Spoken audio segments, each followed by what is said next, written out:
আপনি যখন পর্নোগ্রাফিতে আসক্ত এবং আপনি যখন ম্যাস্টারবেশনে আসক্ত, আপনি জানেন ম্যাস্টারবেশনের অনেক সায়েন্টিফিক্যাল বাজে দিক আছে, এটা আমি ধরলাম আপনি জানেন, মানে একটা লজ্জার দিক বলি আপনাকে।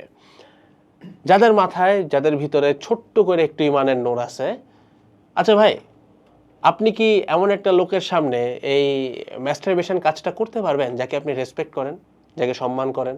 এটা আপনার পসিবল? ধরেন তো আব্বার সামনে পারবেন? আস্তাগফিরুল্লাহ, পারবেন? লজ্জা লাগে না? বললে মনে হয় না যে ভাই কি বলতেছেন, চুপ করেন, বলেন না, এমন লাগতেছে না? তাহলে আপনি কেমনে ভাই চার দেয়াল আটকায় ম্যাস্টারবেট করেন, যেখানে আপনি জানেন যে মহান আল্লাহ রব সবসময় আপনাকে দেখতেছে? ভাই লজ্জা লাগে না? ভয় লাগে না?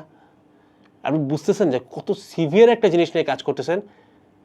এমন মানুষ আছে যার জন্মের পরে চোখ ব্যাকটেরিয়াতে খায় ফেলায়, আর আপনি এমন একটা জায়গাতে হাত দিয়ে এমন একটা কুকর্ম করতেছেন যে জায়গাতে যদি মহান আল্লাহ জাস্ট একবার আপনাকে অভিশপ্ত করতে চায় ভাই, আপনি আর কোনোদিন একটা সন্তানের বাবা হইতে পারবেন না, সন্তানের মা হইতে পারবেন না। আপনি বুঝতেছেন? একটা মিনিমাম লজ্জাবোধ কিন্তু থাকার কথা। অর্থাৎ আমি ভাই একদম কড়া দাগে একটা জিনিস বিশ্বাস করি, একদম কড়া দাগে, খুব স্ট্রেট কাট সমাধান। যারা বাচ্চারা আসো, শোনো, স্টুডেন্ট যারা আসো, অ্যান্ড যারা প্যারেন্টস আছেন তারা অলরেডি জেনে গেছেন, but this is the solve. তোমার জৈবিক চাহিদা আছে, সমাধান হচ্ছে দ্রুত তুমি একটা হালাল বৈবাহিক সম্পর্কে আবদ্ধ হও। বাট যতদিন না সেই যোগ্যতা তোমার মধ্যে আল্লাহ দিচ্ছেন, সেই বারাকা আল্লাহ তোমাকে দিচ্ছেন, ততদিন পর্যন্ত যতবার জৈবিক চাহিদা আসবে, অজু করে নামাজ পড়বা, অজু করে পুশ আপ দিতে পারো, অজু করে এক্সারসাইজ করতে পারো। এটা হচ্ছে 1 নম্বর কথা। সেকেন্ড পয়েন্ট, এগুলোতেও যদি সমাধান না হয়, তখন জাস্ট একটা বার চিন্তা করবেন যে you are being watched by the almighty Allah. যেই কাজটা আপনি বাপের সামনে করতে পারেন না, সেটা আপনি মহান আল্লাহর সামনে কিভাবে করতেছেন ভাই? এই সাহস, কলেজাটা কিভাবে হয়? আপনার কিন্তু শিরশ্ছেদ করা উচিত যদি কাজটা করেন আপনি, যে কিভাবে সম্ভব এটা।